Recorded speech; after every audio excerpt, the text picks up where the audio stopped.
যখন বেশি দুঃখ হবে অন্তরে, অন্তর বেশি ব্যথিত হবে, অন্তরে প্রচুর পরিমাণ কষ্ট হবে, কোনো প্রকার চিন্তা করা ছাড়া, কারোর সাথে আলাপ আলোচনা করা ছাড়া যাই নামাজটা বিছান, রবের দরবারে সিজদায় চলে যান। সুবহানাল্লাহ। চোখটা বন্ধ করেন, চোখের পানি ছাড়তে থাকেন, মন হালকা হতে থাকবে, সিজদায় রবকে বলতে থাকেন, যা বলার বলতে থাকেন, যেভাবে বলার বলতে থাকেন।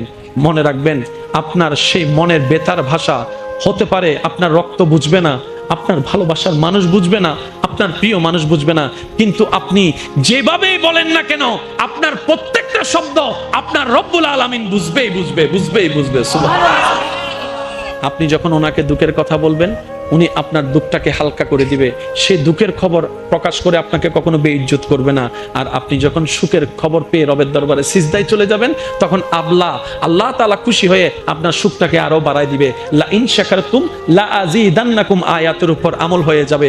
আপনি শুকরিয়া করতে থাকবেন, সুখটাকে বাড়তে থাকবেন, সুখের কথা বলতে থাকবেন, রব্বুল আলামিন দেখে দেখে আপনার সুখও বাড়ায় দিবে, শান্তিও বাড়ায় দিবে। বলেন না সুবহানাল্লাহ।